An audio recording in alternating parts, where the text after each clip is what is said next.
Hey guys, Little John, just mucking around out my brewery. So just a big shout out to all the patrons before we get going too far. Thank you guys very much. Your support is very much appreciated, and make sure we can keep these little things going on. So thank you very much. Link down the bottom for Patreon if you're interested in checking out and seeing what's involved. Maybe it's something that's just right for you. If it's not, that's all good. Hit the subscribe button if you aren't subscribed. Hit the like button if you like what Little John's doing. It all helps me out, all keeps the channel going. But other than that, let's keep going with this, with what we're on about. The day after I bottled up the corn ale, I've got the all rounder here. I've still got somewhere around about 4 litres of beer left in there. Had a bit under 25 litres in it going in, and I've taken 2 kegs off.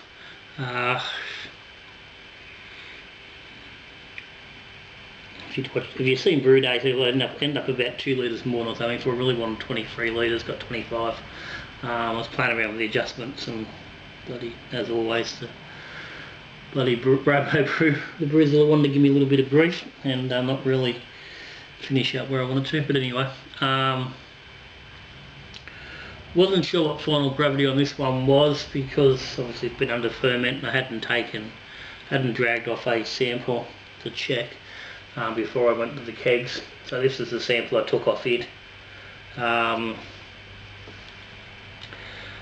So I took this off yesterday and I was bottling. I've just let it sit overnight, so it's been sitting now for probably somewhere around bloody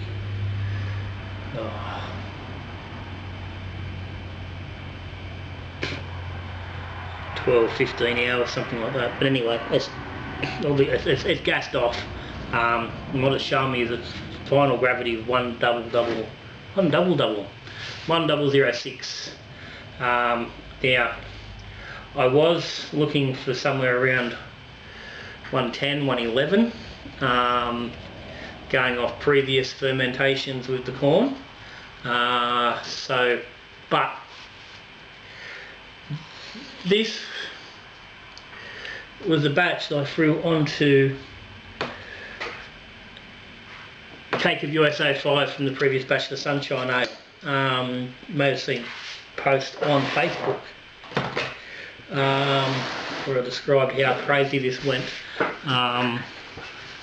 What had happened is, I don't know if you can see it on the, just a little bit. There's a lot of yeast. I've got this all around chipped over at an angle, because I'm about to try and take the rest of this beer off, and I'm going to try and salvage some of this, keep some of this yeast. Let's have a look at what's in there, and I'm interested to see how it performs going forward after this batch. So what had happened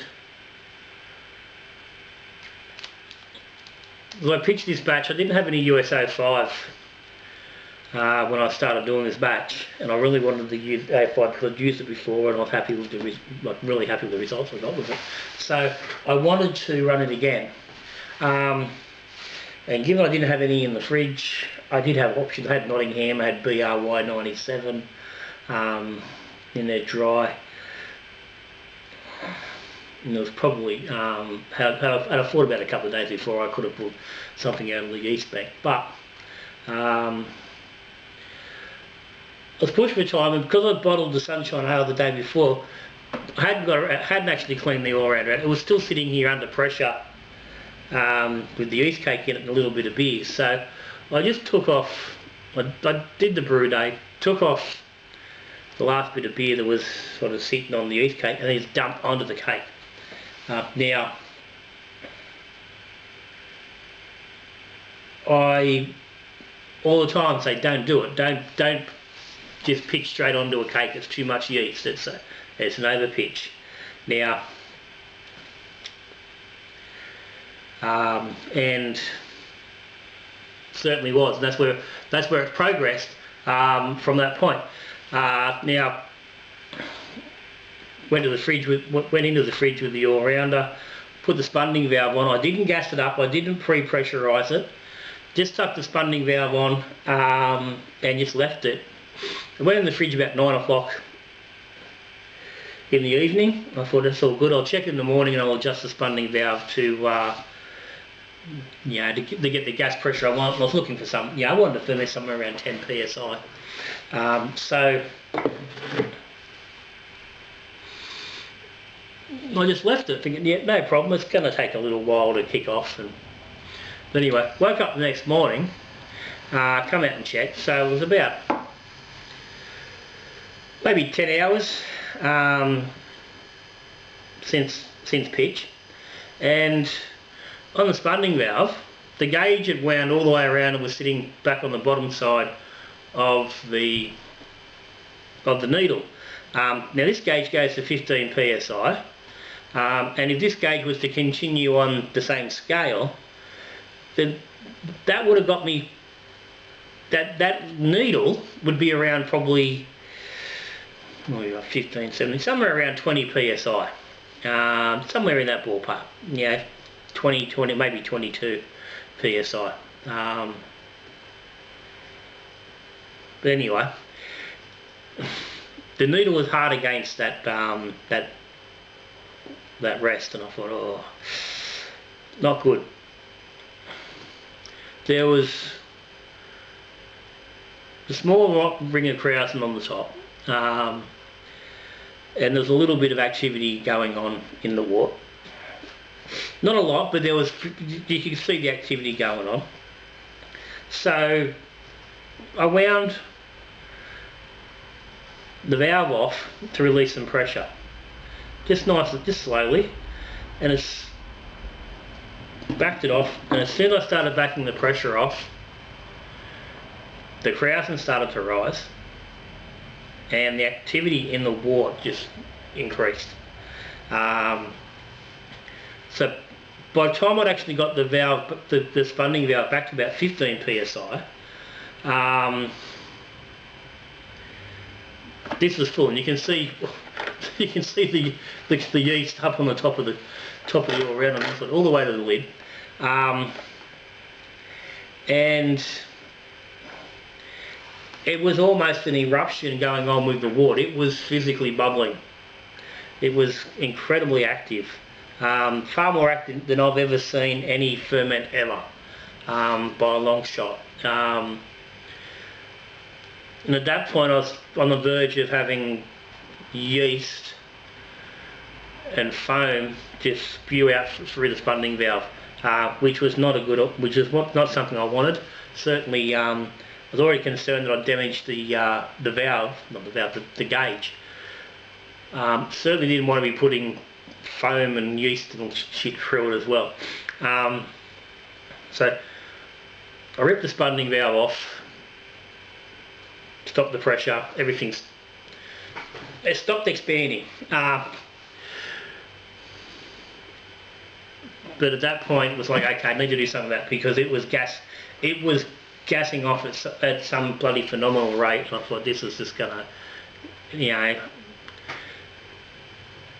given that, at least at 20 psi, and well above, and pressure would have been increasing at the time, and at this, it's all around, it's only rated to 35 psi. I thought, I've got to relieve this pressure, or I'm going to have a big problem. So I just stuck on just a hose and a disconnect, which was this hose here, just a disconnect and an empty hose.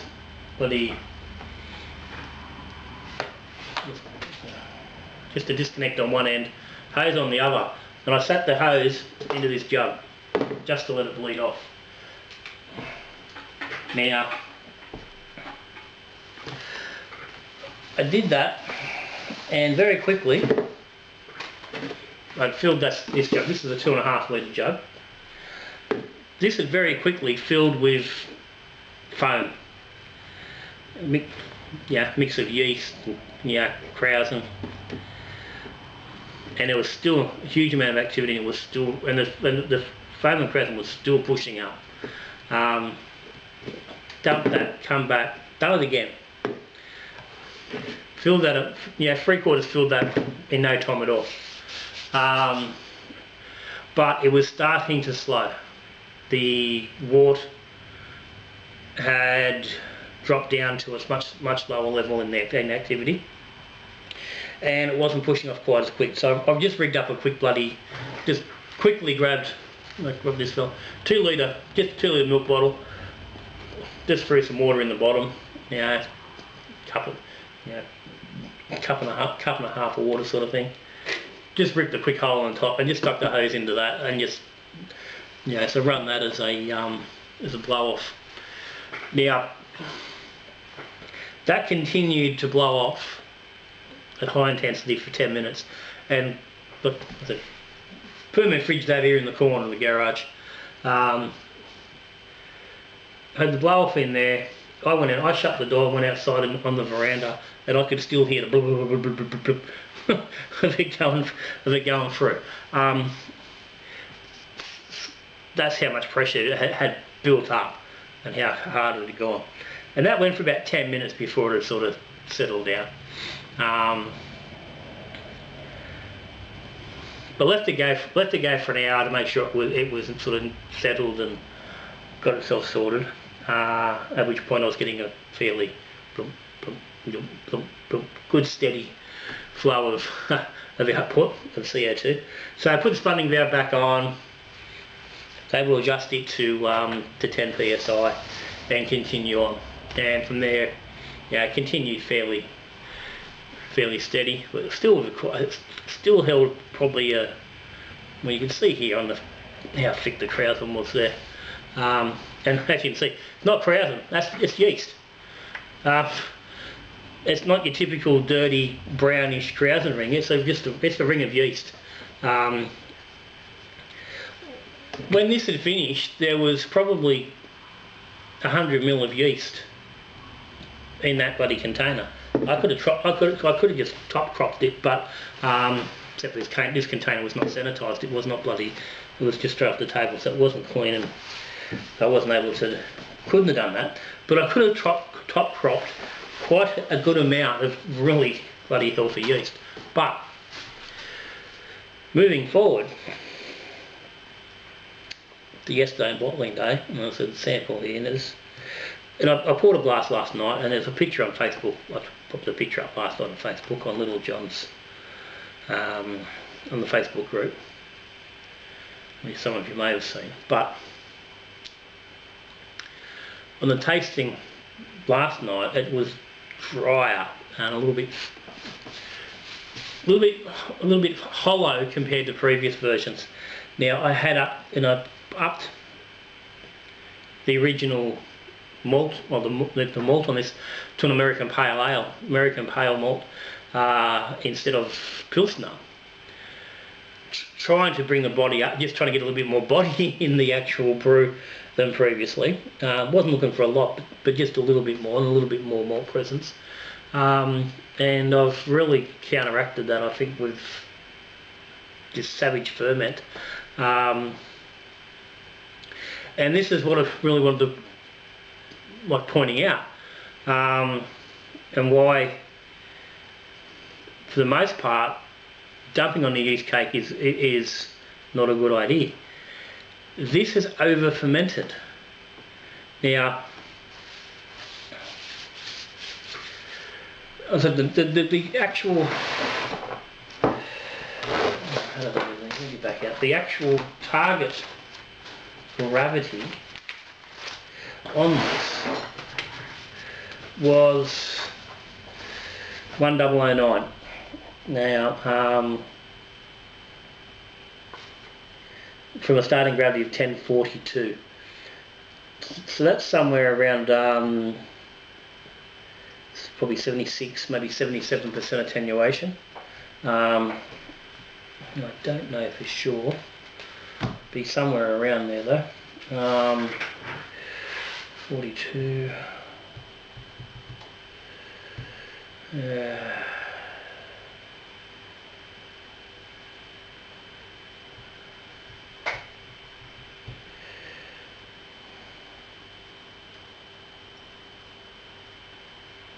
Maybe 79.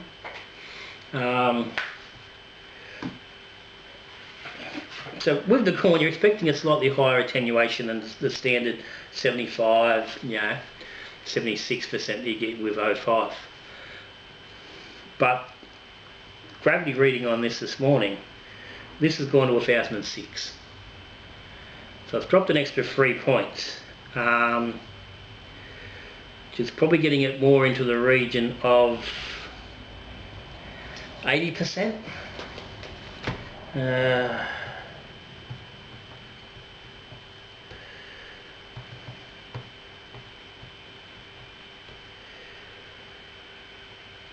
Drop 36.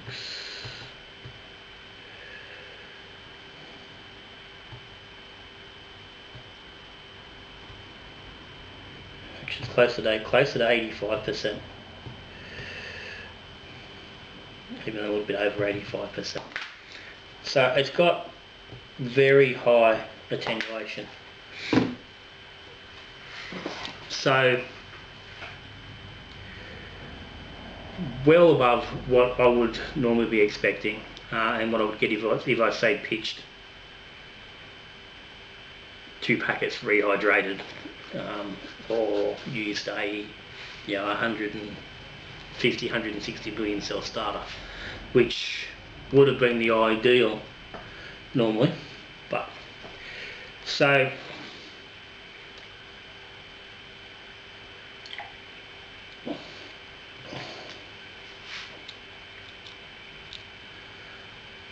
what it's left me with is a beer that is a little bit lacking in the depth that I was hoping for. It's never going to be a beer of a lot of depth with 40% corn, and no specialty particularly. But at 109 there would have been a little bit there, and it's certainly, I'm looking for a very commercial focused beer. This is a beer for the family to drink. It's not necessarily a beer that I will drink a lot of, but it's going to be a very easy beer to drink. We're having Christmas here. It's quite possibly going to be 40 degrees. We'll be in the backyard, we'll be swimming, drinking, and it could be for 2 or 3 days over Christmas and Boxing Day and whatnot. Possibly even pushing into New Year with some family that may stay a bit longer. So it's really looking for that family orientated beer, the beer that everyone's going to be able to drink. But the concern is now it's gone just a little bit too far, and it's going to be just a little bit lacking, which I think, as far as family goes, it's not going to be a bad thing, because it's just really brought it down into a very commercial sort of a realm of your dry sort of beers. So I don't think that's going to be too much of an issue there. But it does mean that I've not got the result I wanted. But what I'm looking at now, and the reason why I want to keep this yeast, is that I want to trial this now. What I want to look at is, from the overpitching point of view, has that created a higher attenuating yeast? Has that massive numbers somehow changed the profile of the yeast?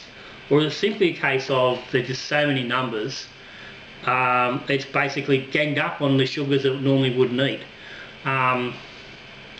Which is a bit of a very non-scientific way of looking at it, because in a normal situation, if you pitch one pack of US-05 versus 2 packs of US-05, in my experience, most of the time, you will get exactly the same attenuation. They'll both attenuate at the same percentage on the same beer. And I've done it on a couple of side-by-side tests, and each time got that very same result. Same starting gravity, same finish gravity, regardless of the underpitch of one pack or a good pitch of two. But I've never actually gone the other way and actually looked at how does the overpitch actually affect the final outcome. Now, I've always advocated for not overpitching for this very reason, because your potential to get a higher attenuation. But I'm really interested in as to why you get a higher attenuation just because there's more yeast. Because the reality is the yeast should only eat a certain amount of the sugar and stop. It's just should get to a point where there's none of the sugar left that it wants to eat. And it shouldn't matter whether you've got 60 billion cells or 300 billion cells in there. Those cells should still not want to eat the extra sugar. So why has this beer gone so much lower? And again, it's not massively low, it's only 3 points. But when 9 was the target, that's 30%. It's a third of the remaining gravity, or the remaining sugars that it's eaten extra. That's a significant amount. As I said, and that's the difference between an 86% attenuation and a 75%, 76. And I normally very consistently get in that 74, 76 range. Very, very rare I've ever had a USO 5 go beyond 76. Occasionally 78, but never anywhere near an 85 or an 86. I mean, without using an awful lot of simple sugar anyway. So I want to harvest some of this yeast, and I'm not going to do this. I'm not going to reuse it straight away. But what I want to look at down the track is I want to use a normal amount on a brew, and then use a larger amount on another half of it. So basically do a standard pitch and then do an overpitch, and compare the two. But what I'm really interested in is seeing what difference that makes. But does, like I said, if I'm now pitching that normal amount, has it somehow been been modified to the point where it can eat more sugars than it could previously? It's still, to me, I'm still a bit baffled as to why it's suddenly able to eat more. Whether it's just, as I said, is it just a case of pure numbers and ganging up on the sugar that is there, and working away at more than what it normally would. To me, it doesn't make sense that just by having extra yeast it would do that. But that's going to happen down the track. The other interesting thing I have found from doing this is that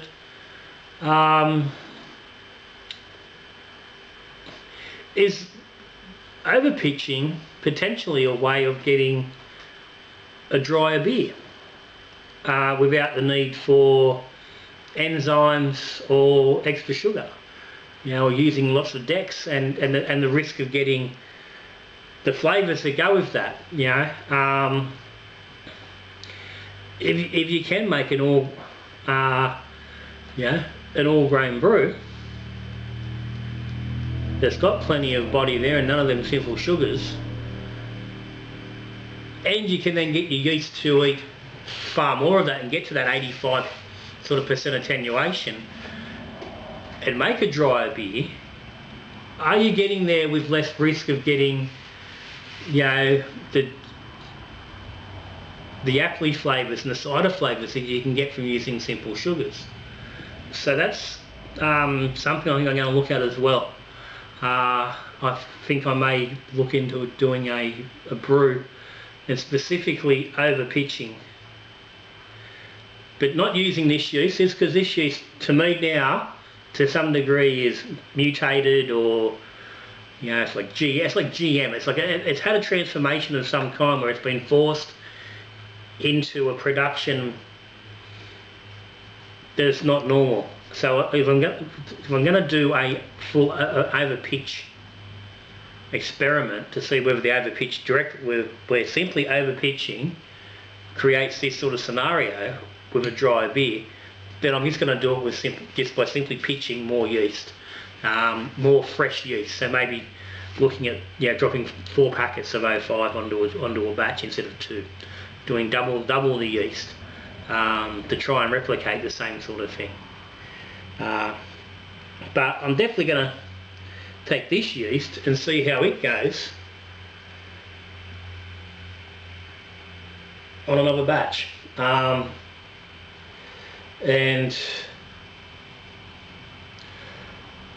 got a can of Cooper's Crown Lager, or Golden Crown, or whatever it is, which is the last of that last batch of extract brews I bought.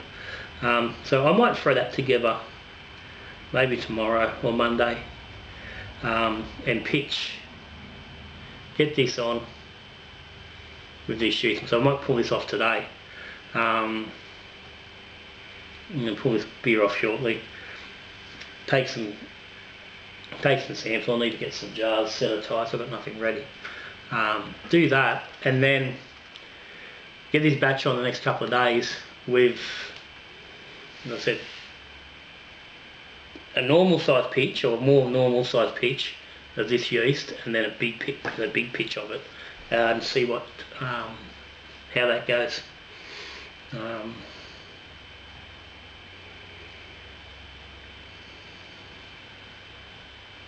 We'll see.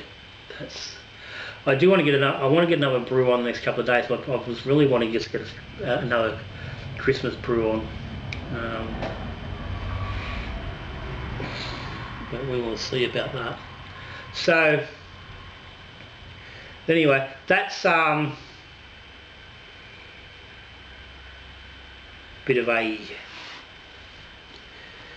my thoughts and run through on the overpitch. And again, like I said, why realistically I certainly don't recommend overpitching on your normal beer, because it's not giving you the outcome you're looking for.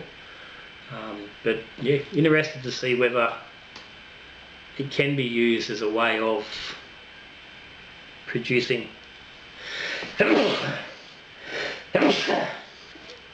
a higher attenuation.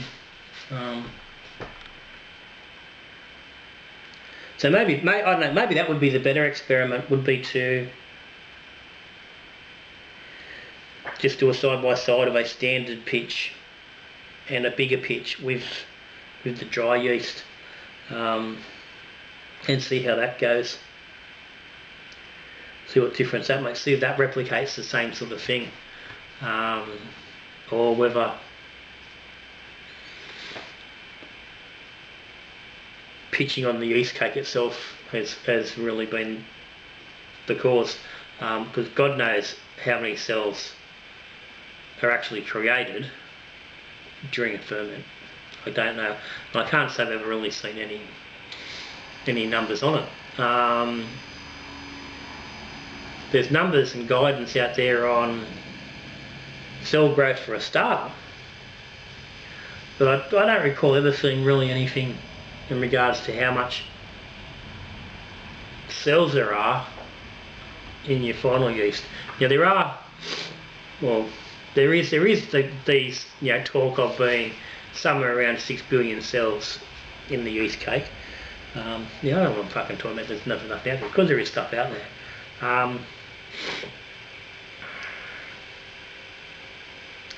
So if that's the case, this had a massive, fairly big yeast cake on it when I went in. I don't actually know how much yeast there was, but it's potentially there was 200 or more mil of actual yeast. And that's just going off a rough number of knowing when you're rinsing a yeast cake, how much yeast there sort of is left over and how much gets sort of you lose in the process. But even if there's only 100 mil left over, it's 6 billion cells. That's 600 billion cells in that fermenter when I pitched on it. 600 billion on a beer that's would be recommended of probably only needed about 100, like I said, 160 to 180 billion. So you're talking 3 times the amount of yeast that would be required. So big difference. So some interesting stuff coming along. Like I said, probably going to be to the new year. I just want to get another beer out in the next couple of days that is normal without too much mucking around. Just a simple beer that I can get on tap for Christmas. Reason being, I just want to make sure I've got plenty here, and I am going to lose 2 kegs between now and Christmas, and I'm going to do a bit of a video a little bit later today on that, which will explain that, so that'll be a separate one. But anyway, so that's it. Been long-winded, probably. Bit of carry on. Whether anyone's really learnt anything from this, I don't know. But certainly, as I said, it's interesting, something to think about, and as I said, something to keep an eye out for down the track. There will be some more experiments coming. So that's me for now. So as always, guys, cheers for all the support. Patreon subscribers, thank you very much. If you aren't subscribed to Little John, hit the subscribe button. It helps me out. If you're interested, in helping out that little bit extra, if you are learning stuff from what I'm doing, you want to see some more stuff going on, keep the experiments happening, look into Patreon. Hit the link down below, see what it's all about. There's a few benefits that go along with it, a little bit extra that goes along with it. But the main thing is it keeps me going, keeps me able to do these sort of experiments and have the resources to do these things. Because otherwise I'd just be knocking out my beer to drink each month and that'd be it. So, cheers and thank you everybody. Any questions or any comments on this ferment, on the corn beer, really anything, stick them down the bottom. I said I try to answer everything that requires an answer. Jump on Little John's Facebook, on the webpage, links are down the bottom. But anyway, that's me. So, till I see you again, we're brewing beer, drinking beer, talking beer. Good brewing.